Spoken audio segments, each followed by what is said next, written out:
इस लेसन में हम डिस्कस करेंगे why boys fail in college के बॉयज कॉलेज में फेल क्यों होते हैं या सिंपली आप कह सकते हैं स्टूडेंट्स कॉलेज में फेल क्यों हो जाते हैं। इस लेसन में राइटर ने कॉलेज स्टूडेंट्स के बारे में राय दी है और उन्होंने बताया है कि कॉलेज स्टूडेंट्स कैसे होते हैं, उनकी नाकामी के पीछे क्या रीजंस होती हैं, क्या वजूहात हो सकती हैं। इसने स्टूडेंट्स को दो कैटेगरीज में डिवाइड किया है। एक वो स्टूडेंट्स होते हैं जो ट्राई करते हैं और दूसरे वो होते हैं जो पढ़ने की कोशिश ही नहीं करते और जिसको उसने लेजी ब्लफर्स का नाम दिया है। पहले हम डिस्कस करते हैं उन स्टूडेंट्स के बारे में जो कोशिश तो करते हैं लेकिन पढ़ नहीं सकते। वो कौन से स्टूडेंट्स होते हैं और उनका इलाज क्या है। तो सबसे पहले हम डिस्कस करेंगे कि लैक ऑफ कंसंट्रेशन, कि वो अपनी कंसंट्रेशन मेंटेन नहीं रख सकते। राइट, यहाँ मैंने कुछ क्वेश्चंस भी लिख दिए हैं तो साथ के साथ मैं आपको समझाती भी जाऊंगी और आप क्वेश्चंस भी पढ़ते जाएं ताकि आपका एग्जाम में जो शॉर्ट क्वेश्चंस आते हैं उसको आप इजीली आंसर कर सकें। तो पहला पॉइंट है हमारे पास लैक ऑफ कंसंट्रेशन। ये वो स्टूडेंट्स होते हैं जिनमें कंसंट्रेशन की बहुत ज्यादा कमी होती है। जब वो पढ़ने बैठते हैं तो वो अपना ध्यान पढ़ाई पर नहीं लगाते, वो इधर उधर सोचते रहते हैं और उनको ख्याल आता है कि हमने तो पेंसिल शार्प करनी है और वो ये सोचकर सारी पेंसिल शार्प करना शुरू कर देते हैं। इस तरह वो अपना काफी वक्त जाया कर देते हैं और पढ़ाई पे कंसंट्रेशन नहीं लगाते और इसके नतीजे में क्या होता है कि वो फेल हो जाते हैं। तो उनको क्या चाहिए, उनको चाहिए कि खुद अपना मुहासबा करें, पढ़ाई पर कंसंट्रेशन लगाएं और दिल लगाकर पढ़ें। उसके बाद हम बात करते हैं सेकंड पॉइंट की, जो है मिस्टेकन एम्बिशंस, यानी मिस्टेकन गलती हो जाती है हमें अपना गोल सेट करने में। यानी पेरेंट्स जबरदस्ती स्टूडेंट्स को कहते हैं कि नहीं आपने इंजीनियर बनना है, आपने डॉक्टर बनना है। पेरेंट्स अपनी ख्वाहिशात की वजह से अपने अपने बच्चों की मर्जी नहीं पूछते। मे बी कि वो स्टूडेंट्स किसी और फील्ड में जाके बहुत अच्छा परफॉर्म कर सके, हाई लेवल पे चले जाएं, मैनेजर्स बन जाएं, लेकिन पेरेंट्स कहते हैं नहीं आपने इंजीनियर बनना है, डॉक्टर बनना है। तो उनका पढ़ाई में दिल नहीं लगता और वो जो पढ़ नहीं सकते तो आखिर में क्या होता है, वो फेल हो जाते हैं। पढ़ने की कोशिश भी करते हैं लेकिन फिर भी उनका दिल नहीं लगता। तो बेहतर ये है, इसका इलाज ये है, इसका सोल्यूशन ये है कि स्टूडेंट्स को उस फील्ड पर जाने दें पेरेंट्स जिस तरफ उनका रुझान हो, जिस तरफ उनका इंटरेस्ट हो, ताकि वो अच्छा परफॉर्म कर सके। पेरेंट्स को जबरदस्ती नहीं करनी चाहिए। और राइटर ये भी कहते हैं कि उसने ऐसे बहुत से स्टूडेंट देखे हैं जब उनके पेरेंट्स से कहा गया कि आपका बच्चा इस फील्ड के लिए मुनासिब नहीं है, उसको इस फील्ड में जाने ना दिया जाए और उसका इंटरेस्ट इसमें नहीं है, तो अक्सर पेरेंट्स उस पर नाराज हो जाते थे। और राइटर किसी कॉलेज के मेंबर भी रह चुके हैं, इसलिए उनको ये सब इंफॉर्मेशन थी। लेकिन बाद में वही पेरेंट्स उनका शुक्रिया अदा करते थे कि अच्छा हुआ आपने बिल्कुल सही मशवरा दिया कि हमारा बच्चा सही फील्ड में चला गया और उसने अच्छा परफॉर्म किया। राइट, तो यहाँ पे ये शॉर्ट क्वेश्चन में भी मैंने जो अभी आपको बताया वो एग्जैक्ट सेम लिखा है। अब पढ़ना आपका काम है कि आपने इसको दिल लगा के पढ़ना है। अब बात करते हैं ओवर कॉन्फिडेंट बच्चों की। कि बाज बच्चे ऐसे होते हैं कि स्कूल में उन्होंने बहुत अच्छा परफॉर्म किया होता है और वो सोचते हैं कि कॉलेज में भी इजीली पास हो जाएंगे, जबकि कॉलेज लाइफ बिल्कुल मुख्तलिफ होती है स्टूडेंट लाइफ से। कॉलेज में ज्यादा मेहनत करनी पड़ती है, कंपटीशन भी ज्यादा होता है, साथ के साथ तैयारी करनी पड़ती है। तो ऐसे ओवर कॉन्फिडेंट स्टूडेंट सोचते हैं कि वो पास तो हो ही जाएंगे, कोई टेंशन की बात नहीं है। तो वो बच्चे पढ़ाई में ज्यादा कंसंट्रेशन नहीं लगाते, ज्यादा टाइम नहीं लगाते और आखिर में क्या होता है कि वो भी फेल हो जाते हैं।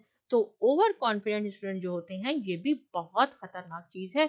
उनको देखना चाहिए कि हमारा मुस्तकबिल बहुत इंपॉर्टेंट है, हमें पढ़ाई में ध्यान देना चाहिए। अब बात कर लेते हैं हेल्थ इश्यूज की, जो कि बहुत इंपॉर्टेंट है। कि ऐसे स्टूडेंट्स होते हैं कि पढ़ने बैठते हैं लेकिन वो ज्यादातर पढ़ नहीं सकते, या तो कोई उनको ज़हनी प्रॉब्लम हो जाता है या फिजिकल बीमारी हो जाती है, पढ़ने बैठते हैं तो सर में दर्द हो जाता है या इस तरह की दूसरी बीमारियां, ट्यूबरक्लोसिस होगी, इस तरह की दूसरी कोई बीमारियां हो जाती हैं। तो कहते हैं कि कॉलेज में एक डॉक्टर जरूर होना चाहिए या जो कि डीन है उसको भी डॉक्टर की तरह परफॉर्म करना चाहिए। बच्चे की प्रॉपर चेकअप होना चाहिए ताकि सही वक्त पर उसका इलाज शुरू हो जाए और उसको ट्रीटमेंट उसका शुरू हो जाए इससे पहले कि वो अपने करियर में कोई खराबी पैदा कर ले। हेल्थ इश्यूज तो होते हैं, लेकिन कोशिश ये ज़रूर करनी चाहिए कि अपनी सेहत को बेहतर रखा जाए, क्योंकि सेहत का ख्याल रखना बहुत ज़रूरी होता है। अगर सेहत अच्छी नहीं होती तो इंसान पढ़ाई में भी अच्छा परफॉर्म नहीं कर सकता। तो ऐसे स्टूडेंट भी फेल हो जाते हैं जिनके साथ हेल्थ इश्यूज होते हैं। और इससे रिलेटेड भी मैंने ये क्वेश्चन यहाँ लिखे हुए हैं, आप इसको अच्छी तरह पढ़ लें ताकि शॉर्ट क्वेश्चन जो एग्जाम में आए उसका आप अच्छी तरह आंसर दे सके। राइट, ओके, आगे चलते हैं। अब हम बात कर लेते हैं फाइनेंशियल प्रेशर की, कि कुछ ऐसे स्टूडेंट्स होते हैं जिनके ऊपर काफी फाइनेंशियल प्रेशर होता है, फाइनेंशियल दबाव होता है। उन्होंने अपनी फीस भी खुद देनी होती है, साथ में उन्होंने फैमिली को भी सपोर्ट करना होता है। ऐसे स्टूडेंट्स के लिए काफी प्रॉब्लम हो जाती है कि उन्होंने पढ़ाई के साथ साथ जॉब भी करनी है, वो स्टडीज को प्रॉपर टाइम भी नहीं दे सकते। ठीक है, वो इस कॉलेज जाते हैं, थोड़ा बहुत कॉलेज में पढ़ लेते हैं, वापस आके उनको जॉब करनी होती है। आराम भी मुश्किल से होता है। जब तक आराम मुकम्मल ना हो पढ़ाई के साथ साथ, तो उससे भी बीमारियां आ जाती हैं, और उसके बाद क्या होता है उसके नतीजे में, कि वो स्टूडेंट भी फेल हो जाते हैं। तो यहाँ पे राइटर ने क्या कहा है, राइटर ने कहा है कि अगर पेरेंट्स अपने बच्चों को फैसिलिटेट कर सकते हैं तो उन्हें चाहिए कि वो जरूर करें, स्टूडेंट्स पर ज्यादा प्रेशर ना डालें, जॉब का फाइनेंशियल प्रेशर ना डालें। कुछ पेरेंट्स कहते हैं कि नहीं, आपने खुद कमा के अपनी फीस भी देनी है, तो अगर वो सपोर्ट कर सकते हैं तो वो ऐसा ना करें। और क्योंकि अगर वो जॉब भी करेंगे साथ साथ और पढ़ेंगे, तो वो उसके नतीजे में क्या होगा, वो प्रॉपर टाइम नहीं दे सकेंगे अपनी पढ़ाई को, और एट द एंड वो फेल हो जाएंगे। राइट, तो अगर पेरेंट्स अफोर्ड कर सकते हैं तो अपने बच्चों के साथ पूरा उनको कॉर्पोरेट करना चाहिए। अब बात कर लेते हैं एथलीट्स की, कि कुछ स्टूडेंट्स होते हैं जिनका स्पोर्ट्स की तरफ, खेलों की तरफ ध्यान होता है, और वो एथलीट्स बनना चाहते हैं, लेकिन उन्होंने पढ़ाई को भी साथ में अपने जरूर चलाना होता है। कॉलेज लाइफ में फॉर श्योर स्पोर्ट्स को भी साथ लेकर ही चलना चाहिए, क्योंकि ये जिंदगी का बहुत इंपॉर्टेंट हिस्सा होते हैं, लेकिन पढ़ाई को कभी भी नजरअंदाज नहीं करना चाहिए। अगर प्रोफेशनल स्पोर्ट्समैन बनना है तो ऐसी फील्ड में जाएं जहां प्रोफेशनल स्पोर्ट्समैन वो बन सकते हैं, जैसे क्रिकेट हो गया, फुटबॉल हो गया, हॉकी हो गया, उसकी चॉइस के मुताबिक। अदरवाइज पढ़ाई पे भी जरूर उनको ध्यान देना चाहिए। अगर वो नहीं देंगे तो क्या होगा, एट द एंड वो फिर फेल हो जाएंगे।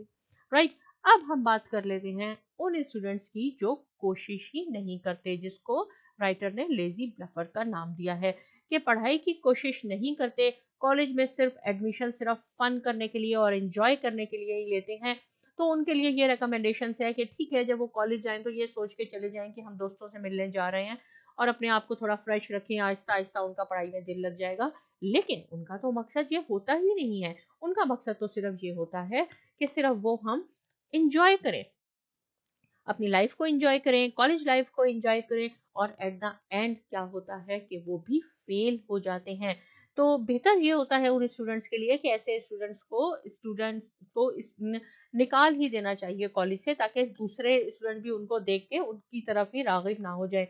लेकिन बेहतर ये है कि उनको ऐसे छोड़ दें, क्योंकि वो प्रैक्टिकल लाइफ में जाके जब उनको प्रॉब्लम्स होंगी तो उस वक्त वो समझ जाएंगे कि हमने अपने टाइम ज़ाया करके बहुत ज़्यादा गलती की है, और बाद में वो सलीके से काम करने लग जाएंगे। उनको नुकसान तो ज़रूर उठाना पड़ेगा, ज़िंदगी की तकलीफ़ें बर्दाश्त करनी होंगी, फिर अगर किसी तरह दोबारा वो पढ़ाई में वापस आ जाएंगे, अगर आ सकते हैं तो वो उनको बहुत मेहनत करनी होगी, अदरवाइज वो परेशान ही ज़िंदगी गुजारेंगे। तो कहते हैं या तो इनको कॉलेज से निकाल देना चाहिए, या ज़िंदगी खुद उनको सबक सिखा देगी, जब वो प्रैक्टिकल लाइफ में जाएंगे तो खुद सीख लेंगे।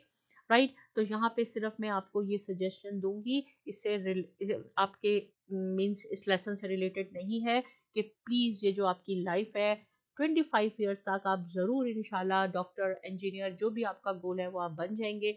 आप इस टाइम को प्लीज़ बिल्कुल ज़ाया मत करें, दोस्तों में बैठ के खेल कूद के अपना टाइम बिल्कुल ज़ाया मत करें। आपने 25 ईयर्स तक आप कुछ बन जाएंगे, उसके बाद पूरी ज़िंदगी इसका फल खाएंगे। अदरवाइज अगर आपने ये टाइम ज़ाया कर दिया तो टाइम आपसे बदला लेगा, और पूरी ज़िंदगी आपको मुश्किलात का सामना करना पड़ेगा। तो प्लीज़ आप लोग टाइम ना ज़ाया करें। अब क्या है, इस लेसन को आपने अच्छी तरह पढ़ना है। मैंने पूरी कोशिश की है कि छोटे आंसर्स भी बना दूँ आपके लिए। इसकी समरी भी मैंने आपको बता दी है। आप इसको अच्छी तरह पढ़ें। कोई पॉइंट है जो समझ में नहीं आया, मुझसे पूछ सकते हैं। साइमा अकेडमी को ज़रूर सब्सक्राइब कीजिए और बहुत शुक्रिया।